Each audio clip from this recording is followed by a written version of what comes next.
How's it going, guys? Alpha here, bringing you my Week 5 NPL team builder. And this week, my Rocky Mountain Marowaks take on the Washington Blazikens and their coach, Mighty Mamoswine. And this was a really hard game to prep for because his team, he did a really good job of drafting it. Which I guess isn't all that surprising. I feel like everybody in this league pretty much this season has done that. But what I mean by that is that his team, individually, he's only got a couple of really threatening Pokemon. Those being Infernape, Azumarill, and Nidoking pretty much. But as a whole, his team is really scary. First up, kind of just to go over his team, he's got Mega Sceptile, Infernape, Azumarill, Magnezone, Nidoking, Mandibuzz, Miltank, Mesprit, Rotom, regular Rotom, Yanmega, and Cloyster. So you see a couple of things there. First off, you see one of the best defoggers in the format in Mandibuzz. I'm 100% sure that is showing up. If it doesn't show up, god damn, that makes my life a hell of a lot easier. Because Mandibuzz, if you remember when I played it in the PPC, I had fits over that thing. It is a pain in the ass to kill. Mandibuzz I know is coming. Azumarill, I'm almost 100% positive is coming, and the same thing goes for Infernape. After that, it could be any combination of the remaining 8 Mons on his team. I'm prepped for the Mega Sceptile. You'll see a couple of things in my team that show that I'm more than prepped for the Mega Sceptile, but at the same time, I just don't know that he'll bring it because I've got way too many ways to beat the thing. I could completely wall it out with Reuniclus. I could completely wall it out with Togetic. There's just so many ways that I could just stop that thing from being effective against me, so I just don't see it coming. The same thing goes for the Nidoking. Not so much that I can wall it out, though I can, but that I... Okay, so here's the thing. I was running the Calyx with, as you can see, Crocodile on my team. Basically, the only way that he outspeeds me is by scarfing his Nidoking, and he can't OHKO me with anything but Focus Blast with the Nidoking on Crook. So... And I OHKO it back easy with Earthquake. So, and not only that, but I OHKO it with Reuniclus. I 2KO it with Megalop. I blow it back with Manaphy. There's just so many things that I think I just don't see the Nidoking coming. He can't touch me with. He can't touch Weezing with it. I just don't see the Nidoking coming. So I guess that's the one mon. That is the one mon on his entire team that I don't really expect to see. That and Magnezone, I guess. The reason I don't expect to see Magnezone is that I don't have any steel types on my team. At least I don't think I do. Yeah, no, I don't have any steel types on my team. And that's where Magnezone becomes really effective, is because it can magnet pull trap steel types and then blow them back with HP Fire or with HP Ground or whatever move that they need to destroy a steel type. Not only that, it is an effective special attacker, especially with the Scarf, but I have things that, once again, just kind of wall most of his special attackers, which is why, with the exception of Yanmega, I kind of more prepped for his physical attackers this week. I mean, I guess Ape can go either way, but I'm not that worried about a special Ape. So anyways, let's just kind of get into his team, or into my team, but as you can see, what I'm expecting to see is the Mandibuzz, the Infernape, the Azumarill, I expect an offensive Mesprit, because it deals with my Weezing. Otherwise, he really doesn't have much to deal with my Weezing, at all. A Yanmega and a Miltank. Miltank being his rocker, Mandibuzz being his defogger. Pretty standard. The thing is that it's kind of odd to think about, but I'm not entirely sure what he's going to do with his Azumarill. I'm almost positive it's going to show up, and if it doesn't, then I really prepped for nothing. But I guess I didn't prep all that hard for it. But the thing is that I'm not entirely sure he'll bring Huge Power. He's brought Sap Sipper the last 2 times he's brought Azumarill, and I don't have any grass types on my team, but I have Manaphy, and the most obvious way to deal with Manaphy, or to deal with water types with Manaphy, is Energy Ball. So, but at the same time, would he really bring Sap Sipper specifically for one mon that it's not even stab for? I don't know. If he doesn't bring Sap Sipper, then Azumarill is not a problem. Azumarill kind of walls Manaphy with Sap Sipper, though. That's the only concern I have. Because Manaphy is a major win con this week, as you'll see with my team. I shouldn't say major win con. I have plenty of offense on this team, and Manaphy is just a huge part of it, but I could win without it. But anyways, let's just kind of get into the team. First up, we have Rembrandt, our Reuniclus. He'll be holding the Assault Vest this week with Regenerator, Feature Sight, Focus Blast, HP Ice, and Psy Shock. 252 in HP, 8 in Defense, 244 in Special Attack, and 4 in Special Defense with a Calm Nature. You know how I was talking about how Mandibus causes a pain in the ass for my team? This is what I was talking about. Reuniclus' Feature Sight OHKOs or nearly OHKOs every single Pokemon on his team except for Mandibuzz, because obviously I can't touch Mandibuzz with Feature Sight. Oh, and I guess Mesprit. But other than that, Future Sight is upwards of 70% on literally everything else, except, I mean, Mega Sceptile I OHKO with HP Ice, so it's like, I wouldn't. But the point is, I could just hit Future Sight, switch out on an unfavorable matchup, except for Mandibuzz, and just hit him with a massive hit after I hit him with another Pokemon. There was just so much good with bringing Future Sight this week, except for the Mandibuzz. I have to get the Mandibuzz out of the way before Reuniclus can really put in any work, but Future Sight just destroys his entire team, so that's why I have that. Focus Blast actually is my way of dealing with the Miltank, because Future Sight, Miltank especially defensive, handles it pretty well, but oh man, I hate this team.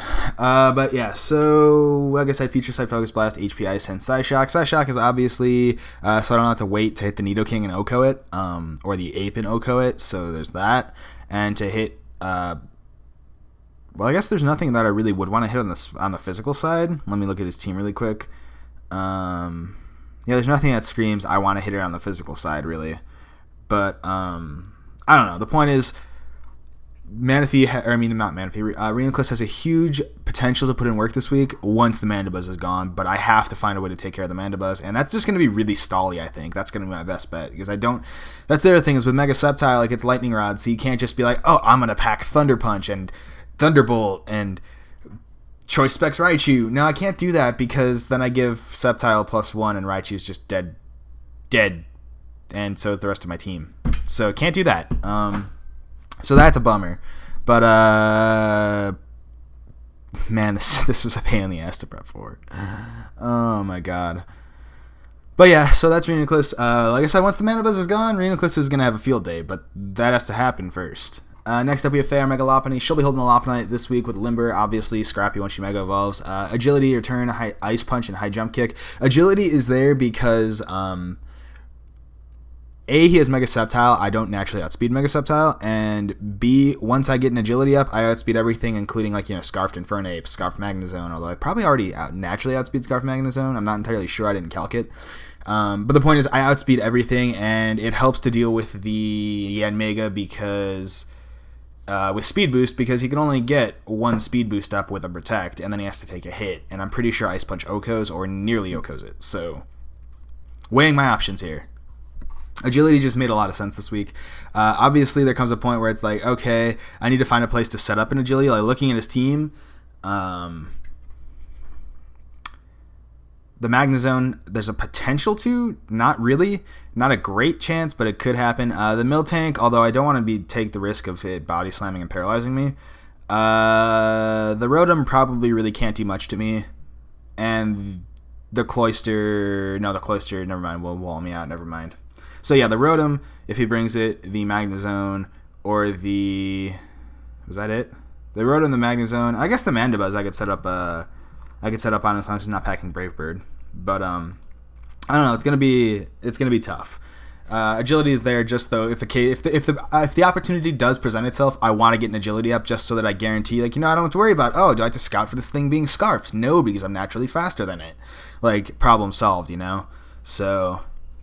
Anyways, next up we have Salacia, our Manaphy. She'll be holding the Rindo Berry this week with Hydration, Tail Glow, Ice Beam, Skull, and Energy Ball. 252 in HP, 116 in Special Defense, and 140 in Speed with a Timid Nature.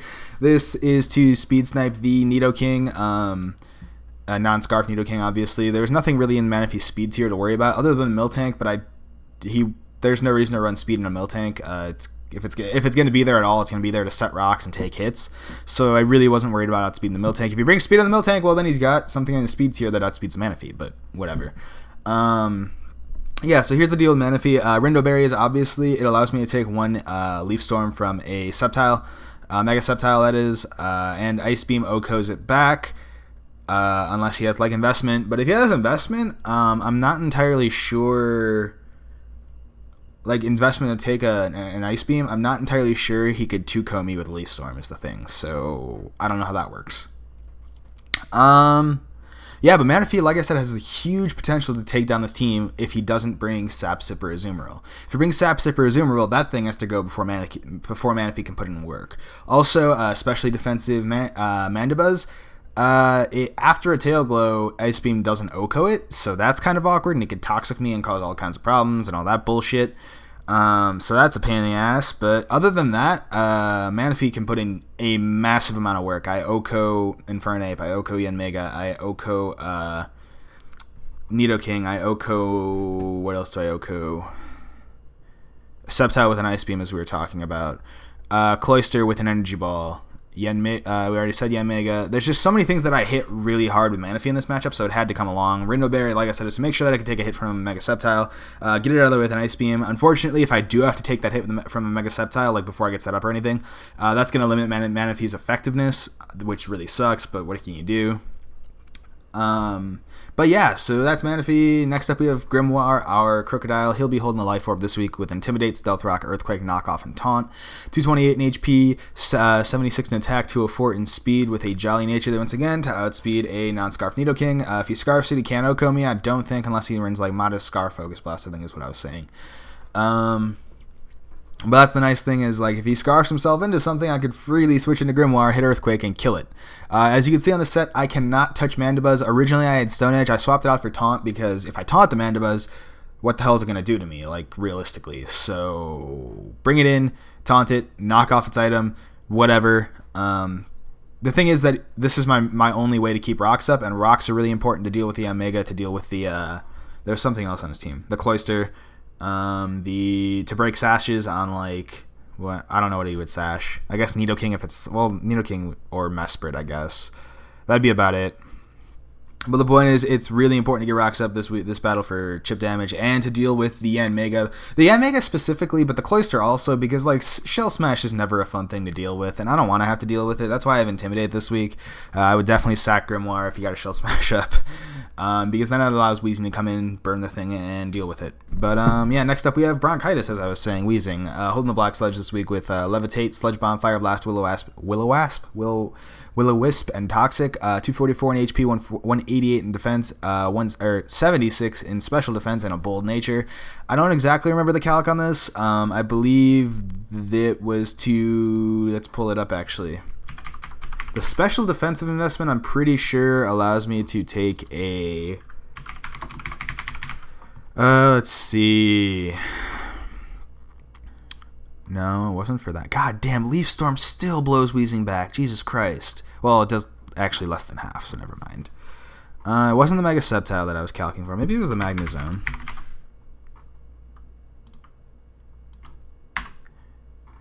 Definitely not the Magnezone. I don't remember what this calc was for. I know that the defense was, I believe, for Azu, if I'm not mistaken. Just kidding. Knockoff kills me after a Belly Drum. Yeah, if you got a Belly Drum up with Azu, I thought I might have been able to take the hit, but at +5 I could take the hit. Yeah, +5 I could take the hit, assuming I'm, like, you know, coming in hazard-free and stuff. If I come in with hazards, I just die, but... that's why I have Togetic, as you'll see in a second. But, yeah, so that's kind of a pain in the ass. If he brings offensive Azumarill, though, like I said, Manaphy deals with it. I'm pretty sure Energy Ball should OHKO. I hope OHKOs. Energy Ball does not even come close to OHKOing. Jesus Christ. Why is this thing so fucking bulky? Energy Ball is barely a 2-hit KO. Like, it's not even like, it's like a 20% chance to 2-hit KO. That's crazy. Problems. With a Tail Glow Up, it's not a problem, but I have to get a Tail Glow Up, and that's gonna be difficult in this game.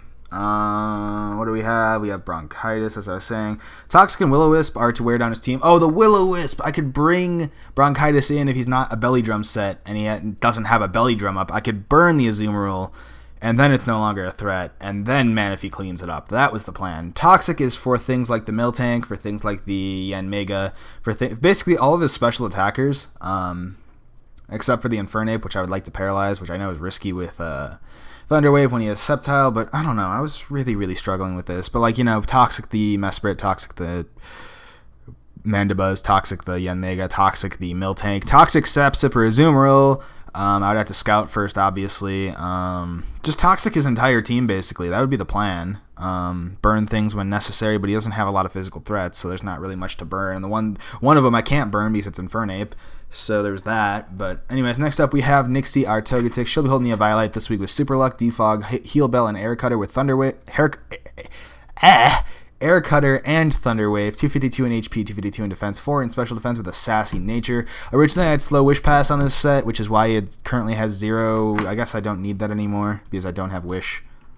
So we're going to actually change that back. We don't need Sassy this week. Not that I think there's anything I could outspeed anyways, but might as well just go with Calm. Anyways, yeah, so this is a major contributor this week, as Togetic has been actually this entire season. Currently, all 3 of my wins, Togetic showed up to. The one I didn't bring her, we lost, so that's pretty telling.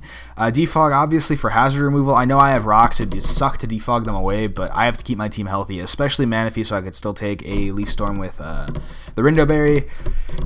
Heal Bell is to make sure he's not going to try to status my team. Defog, obviously, I could see him trying to hazard stack me because this is my only form of hazard removal in Togetic. Once he sees it, maybe he wouldn't try to, but I need to make sure that I keep hazards off my side of the field. It's more important than getting hazards on his side of the field, which is why in the end I would defog against him. Thunder Wave is to slow the Ape down, and that's basically slow the Ape down, and actually it would be nice to slow down the Omega as well. That way I don't have to worry about the speed boost. Toxic also does the job though, so that's either way it's okay.